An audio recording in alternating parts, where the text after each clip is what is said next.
Assalamualaikum semuanya. Sebelumnya saya ucapkan terima kasih karena masih terus mengikuti cerita bergambar di channel ini.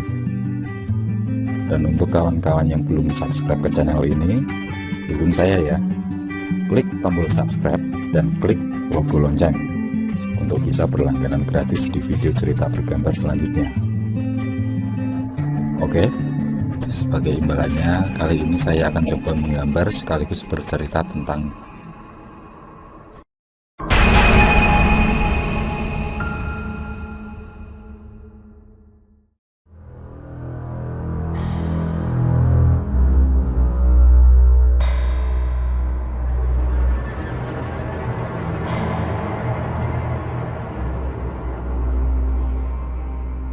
Tersebutlah di sebuah desa di Kalimantan yang bernama Desa Wari.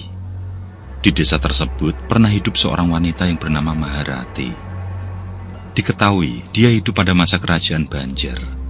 Sayangnya, Maharati tidak dikaruniai wajah yang cantik, melainkan terlahir sebagai seorang yang cacat. Yakni tidak memiliki batang hidung layaknya orang normal pada umumnya. Demi menutupi kekurangan pada fisiknya tersebut, Maharati dipasangi sebuah hidung dari kayu yang dibuat oleh ayahnya. Ayahnya bernama Dehen, seorang saudagar yang memiliki rumah besar, juga seorang peternak sukses yang mempunyai banyak hewan ternak di desa.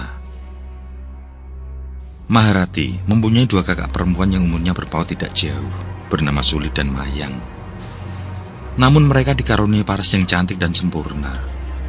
Karena perbedaan tersebut membuat Dehen merasa iba terhadap anak bungsunya itu. Ia pun berusaha membuat Maharati agar tidak minder pada kekurangannya tersebut. Begitu juga ibu dan dua kakak Maharati. Mereka selalu memberi pencerahan padanya. Meskipun Maharati cacat, mereka tidak pernah mencelanya. Bahkan mereka beranggapan kalau Maharati adalah anak yang paling cantik di keluarganya.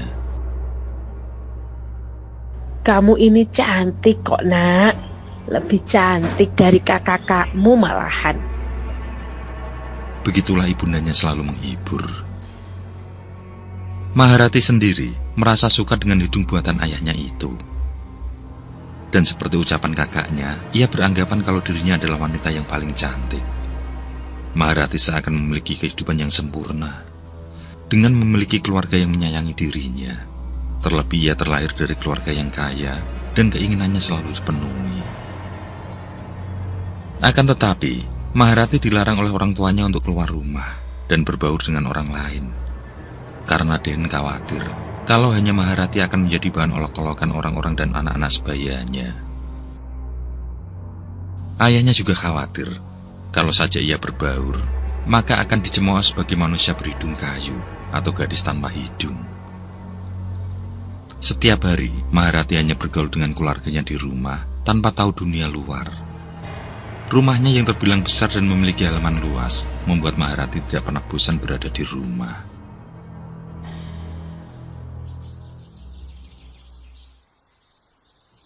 Pagi itu suasana sangat cerah. Kicauan burung mulai menjauh tatkala matahari menyongsong hari. Seperti pagi biasanya, Maharati yang usianya sudah menginjak 14 tahun mulai melakukan aktivitas rutin. Setelah menyapu halaman juga pelataran, ia sibuk dengan bunga-bunga kesayangan. Sambil tersenyum ia mulai menyiram dari depan rumah, kemudian disusul ke halaman belakang rumah. Ratih, ibu dan kakakmu akan keluar sebentar. Kamu baik-baik ya di rumah ya. Terdengar suara ibundanya berpamitan.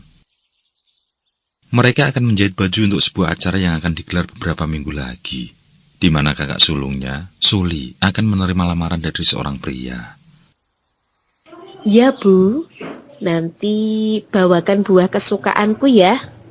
Balas Maharati masih dengan kegiatannya. Tidak berselang lama dari kepergian sang ibu, Maharati melihat sebuah capung emas beterbangan. Tidak biasanya hewan semacam itu masuk dalam pekarangannya. Ia pun berlari sambil bermain-main mengejar capung tersebut. Sesekali terlihat mengendap-endap, hendak menangkap capung itu. Namun selalu saja mampu menghindar dari jepitan jemarinya. Hingga saat sampai di dekat pagar, ia melupakan capung tersebut. Perhatiannya beralih pada suara berisik dari luar pagar. Ini adalah kali pertama ia beranjak di semak pinggiran pagar. Ia selalu dilarang ayahnya dengan alasan banyak binatang berbisa di sekitaran sana. Maharati pun mulai penasaran dengan dunia luar. Secara sengaja, ia mengendap-endap, lalu mengintip melalui sebuah lubang. Di balik lubang itu ia melihat banyak orang berlalu lalang sedang melakukan kegiatan masing-masing. Untuk beberapa saat, Maharati menjadi terkesima melihatnya. Ini adalah pertama kali ia melihat keadaan dunia luar. Hingga tiba-tiba, Maharati menjadi terkejut saat ia melihat ada seorang anak perempuan sedang mengawasi dirinya. Dan ternyata, anak perempuan itu tidak sendiri, melainkan ada dua anak lain agak jauh darinya. Lihat, dia ada di sini, ucapnya setelah yakin bahwa itu adalah Maharati. Lantas, anak itu pun memanggil teman-temannya. Ternyata, anak-anak tersebut sering mengintip Maharati dari balik lubang pagar. Mereka sengaja melakukan itu karena merasa penasaran dengan sosok Maharati yang menurut cerita memakai hidung kayu. Kedua temannya menghampiri, yakni seorang anak laki-laki dan perempuan. Mereka pun mendekat ke arah Maharati. Pada awalnya, Maharati agak takut dan malu-malu. Tapi karena mereka bersikap baik, akhirnya Maharati menjadi senang. Ia merasa memiliki teman baru. Setelah saling memperkenalkan diri, si anak perempuan mengajak Maharati keluar dan ikut bermain bersama mereka. Maharati hanya terdiam sambil mempertimbangkan. Aku dilarang oleh orang tuaku untuk pergi keluar. Mereka bilang kalau dunia luar itu berbahaya. Ada banyak orang jahat di sana, ujar Maharati. Mendengar alasan itu, ketiga anak tersebut terus membujuk Maharati untuk keluar. ada pemandangan menarik yang bisa kamu lihat nanti. Berulang kali Maharati menengok ke belakang, takut kalau ada anggota keluarga yang sudah di rumah dan melihatnya. Pada akhirnya, ia tertarik dengan ajakan ketiga anak itu. Ia pun bersedia pergi keluar untuk bermain dan melihat-lihat pemandangan. Atas usul dari salah satu kawan barunya, ia pun memakai tali panjang untuk memanjat dan untuk turun. Tentu saja dengan bantuan kawan-kawannya. Begitupun dengan tali tersebut, ketiga kawannya itulah yang mencarikan. Anak itu melemparkan ujung tali ke dalam pagar halaman belakang. Maharati segera memanjat lewat tali itu sambil sesekali menengok, untuk memastikan tidak ada orang yang melihat aksinya tersebut. Sementara ketiga anak itu menahan tali hingga akhirnya Maharati bisa keluar. tapi aku tidak bisa lama-lama ya, hanya sebentar saja, tuturnya saat sudah berada di luar pagar. Maharati merasakan suasana yang berbeda. Ia begitu kagum dengan suasana dunia luar. Ketiga teman barunya yang bernama Mila, Mandir, dan Nara menyewa delman untuk membawa Maharati jalan-jalan. Pertama-tama mereka melewati sebuah pasar. Maharati yang baru pertama kali melihat suasana begitu ramai berdejak terkagum-kagum. Ia sangat heran menyaksikan orang yang sangat sibuk dengan kegiatan jual beli. Begitupun saat melihat barang-barang dagangan yang beraneka macam, termasuk kain dan barang-barang antik. Sementara itu, ketiga anak tadi terus memandangi dengan heran hidung kayu di wajah Maharati. Hingga Mandir yang begitu penasaran bertanya tentang hidung tersebut. Dengan polos Maharati menjawab bahwa ia terlahir dengan kondisi yang tidak mempunyai batang hidung seperti mereka. Ketiga anak itu terdiam sambil saling melirik. Tampaknya ada satu rencana yang akan mereka lakukan. Beberapa saat kemudian, delman itu pun keluar dari pasar. Mereka memberitahu sang kusir untuk menuju ke sebuah lapangan, yang mana sering dipergunakan anak-anak untuk bermain. Begitu sampai di tempat yang dituju, turunlah mereka di sana. Segera, mereka bergabung dengan anak-anak yang berada di lapangan itu. Seketika, semua anak menepi mengerubuti Maharati. Anak-anak itu terlihat heran dengan hidung kayu Maharati. Sedangkan Maharati hanya tersenyum malu-malu sambil memperkenalkan dirinya. Hingga tanpa terduga, tiba-tiba Mandir dengan paksa melepas hidung dari wajah Maharati. Ejekan pun mulai terlontar dari mereka. Disusul suara tertawa terbahak-bahak saling bersautan. Ternyata ketiga anak itu dengan sengaja telah merencanakan hal tersebut. Sengaja mereka bertaruh dan membawa Maharati keluar untuk mempermalukannya. Anak-anak itu terus mengolok-olok Maharati. Bahkan ada yang nekat meludahi wajahnya. Maharati sendiri tidak bisa berbuat apa-apa. Ia menangis menyesal, merasa bingung harus berbuat apa. Bahkan ia dipermainkan saat meminta kembali hidung palsunya. Ia dikecoh dari satu tangan ke tangan lain. Hentikan! Kalian ini kenapa? Tegur seorang pemuda. Lelaki yang menyaksikan sedari tadi kegaduhan itu segera mendekat dan menenangkan Maharati. Ia minta hidung palsu dari salah satu anak, lalu membubarkan anak-anak itu. Pemuda itu menyerahkan pada Maharati, lalu memperkenalkan dirinya. Namanya adalah Puro. Seorang kuli panggul pasar yang kebetulan sedang beristirahat di seberang lapangan, cukup dekat dengan tempat bermain anak-anak. Selang beberapa saat, ayah Maharati muncul dengan menggunakan kereta lembu. Begitu tahu anaknya dalam keadaan tertekan, ia langsung mengusir Puro dan memeluk Maharati. Segera diajaknya sang putri pulang ke rumah. Sementara Maharati yang masih berderai air mata menatap Puro yang masih memandangnya.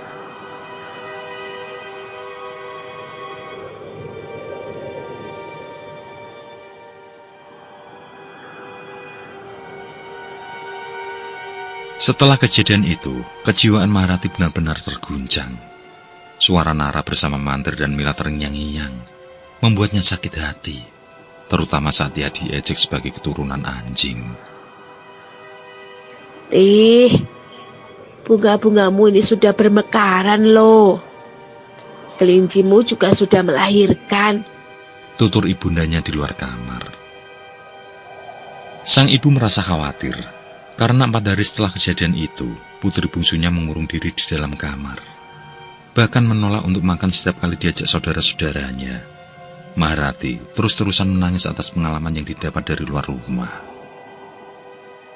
Mendengar hewan kesayangannya melahirkan, membuat Maharati sedikit terhibur.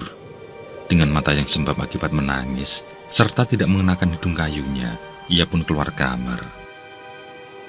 Meski langsung menuju di mana kandang kelinci berada, namun sang ibu mulai merasa lega. Ia berharap putrinya itu bisa melupakan kejadian buruk yang menimpanya. Maharati dengan senang menggendong seekor anak kelinci dan mengelusnya. Sesekali ia mencium kelinci kesayangannya itu. Memang selama ini hewan tersebutlah yang menjadi kawan bermain, yang selalu menemani setelah menikmati aroma bunga berwarna-warni. Sesaat kemudian, angin sepoi datang mempermainkan rambut ikalnya, disusul dengan meloncatnya kelinci dari dekapan. Di saat yang bersamaan, ia melihat sosok seorang nenek tua berdiri tepat di ujung pagar, lokasi di mana ia keluar dan memanjat tali. Sosok dengan rambut terurai putih itu menatapnya dengan tajam. Yang seketika itu, ia merasa ada getaran kuat menjalar di setiap bagian tubuhnya. Jantungnya berdebar-debar. Ia tidak tahu apa yang sebenarnya telah terjadi pada dirinya. Getaran itu semakin kuat menembus ke ulu hati. Setelah beberapa saat, sosok perempuan itu pun lenyap entah kemana. Secara perlahan-lahan, kondisi kembali normal. Namun Maharati merasa sekejur tubuhnya kepanasan. Ia yakin ada sesuatu yang telah menimpa dirinya. Segera ia masuk ke dalam untuk mendinginkan tubuh di kamar mandi. Ia akan mandi dengan masih berpakaian. Kamu tidak apa-apa kan, Nak? Tanya ibunya saat melihat Maharati basah kuyup keluar dari kamar mandi. Tanpa menjawab, Maharati berlalu. Maharati bingung dengan apa yang dialami. Hatinya selalu berkecamuk. Tidak bisa dipungkiri, dendam dengan ketiga anak yang telah mempermalukan dirinya semakin membuncah. Pikirannya selalu berdengung tentang balas dendam. Dan itulah yang akan dilakukan. Ia bertekad memberikan balasan setimpal bagi mereka. Pikiran jahat itu pun muncul tanpa ia sadari.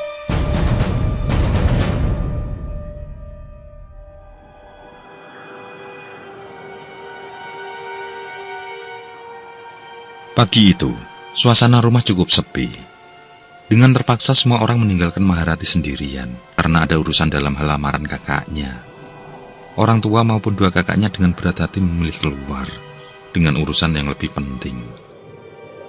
Mereka mewanti-wanti agar Maharati berhati-hati, jangan sampai terjebak oleh orang lain lagi.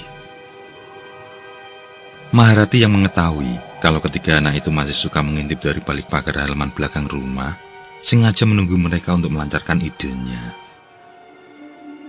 Dan benar saja, sejenak kemudian muncullah Nara. Kemudian disusul oleh Mantir dan Mila. Mungkin mereka adalah 3 sahabat yang selalu bermain bersama. Maharati segera melancarkan aksinya. Ia memanggil ketiga anak yang berusia sekitar 12 tahunan itu. Setelah menanyakan kabar masing-masing, ketiga anak itu meminta maaf atas apa yang telah mereka perbuat. Mereka merasa menyesal dan berjanji tidak akan mengulangi lagi. Maharati tersenyum. Ia menjawab kalau sudah melupakan kejadian tersebut dan masih menganggap mereka sebagai kawan-kawannya. Ia pun mengajak mereka untuk masuk ke dalam rumahnya dengan iming-iming akan memberikan koleksi mainan yang dimiliki.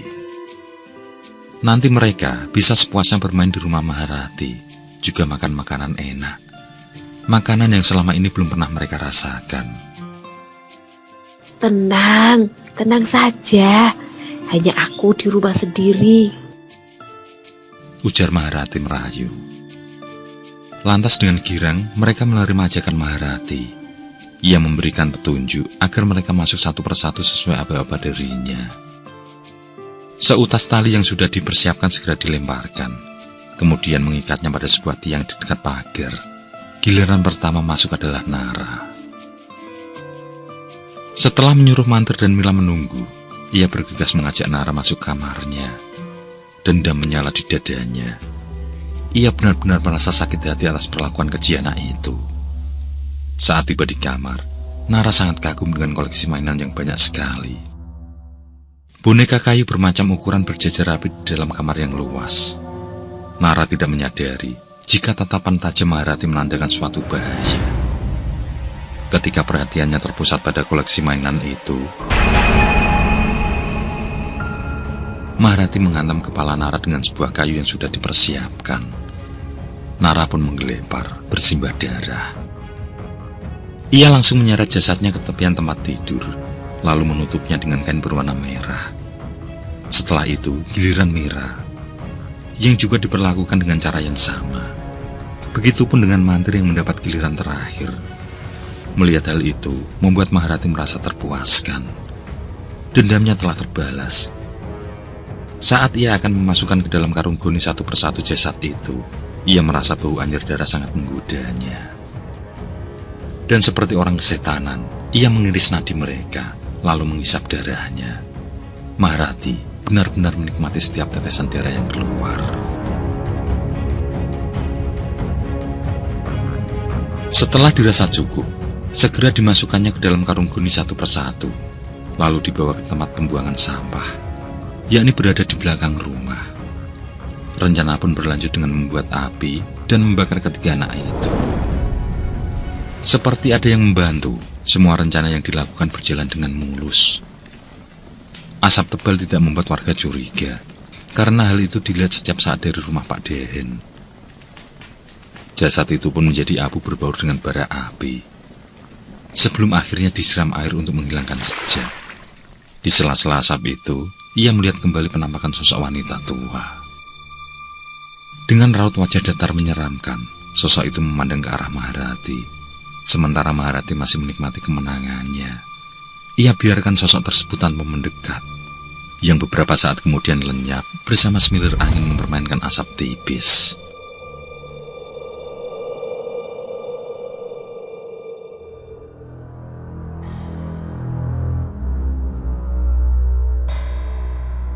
Pagi berdarah itu menjadi kisah baru bagi Maharati.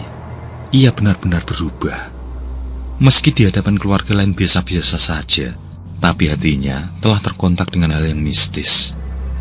Aura negatif telah merasuk pada dirinya, hingga ia pun memiliki 2 wajah. Di satu sisi masihlah Maharati yang dulu, namun di sisi lain menjadi sosok yang sangat jahat. Menikmati darah sebagai pelampiasan. Setiap kali tubuhnya kepanasan, ia akan mencari korban dari balik pagar. Entah hal apa yang membuatnya ketagihan, sehingga hampir setiap 2 bulan ia membunuh 2 orang lalu meminum darahnya. Semua berjalan tanpa kendala. Meski ramai diperbincangkan tentang hilangnya seseorang, namun warga dengan cepat mampu melupakan masalah itu. Mereka tidak menaruh curiga pada siapapun. Warga menganggap hilangnya orang karena dimakan binatang buas, yang memang lokasi perkampungan berdekatan dengan rimba raya.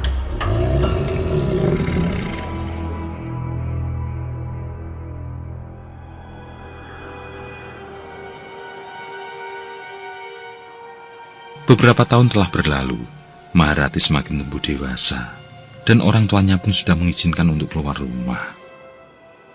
Setiap kali berkeliling kampung, ia menyewa delman dan tidak menggunakan hidung kayunya lagi, melainkan memakai kain cadar untuk menutupi sebagian wajahnya itu. Melihat dunia luar bukan hal utama lagi bagi Maharati. Ia sering berjalan-jalan berkeliling desa dan pergi ke pasar untuk membeli bahan makanan. Semakin bertambah usia, Maharati semakin menjadi gelisah, dikarenakan dirinya yang belum punya seorang suami. Sedangkan 2 kakaknya telah memiliki pasangan, bahkan yang sulung sudah memiliki 2 keturunan. Beberapa kali, Dan mencoba menjodohkan anak bungsunya itu dengan para lelaki, namun tidak ada seorang lelaki pun yang mau menerima Maharati. Alasannya selalu saja sama, dikarenakan Maharati tidak memiliki hidung, tapi hanya terlihat 2 lubang kecil dari tengkoraknya untuk bernafas. Takut jika keturunan mereka kelak seperti Maharati. Permasalahan itu membuat Maharati menjadi sedih. Ia sering melamun sambil menangis meratapi dirinya. Takut jikalau tidak pernah memiliki seorang suami sampai meninggal dunia. Untuk mengurangi rasa sedihnya, suatu sore Maharati keluar rumah untuk berjalan-jalan. Pak, berhenti pak. Ucapnya ketika melewati sisi pasar.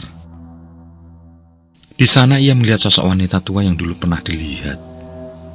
Hanya saja kali ini menjadi seorang pengemis dengan baju kumal dan membawa tongkat. Meski begitu, Maharati yakin jikalau sosok tersebut adalah wanita tua yang dulu muncul dan menghilang begitu saja. Maharati turun dari kereta kuda lalu mendekat. Ia mengeluarkan lempengan koin emas diberikannya pada wanita itu. Aku bisa membantumu, nak. Ucapan tersebut terlontar dari si pengemis yang membuat Maharati terenyak. Aku bisa membantumu cantik dan abadi, sehingga sangat mudah kamu akan mendapatkan laki-laki. Lanjut wanita tua itu.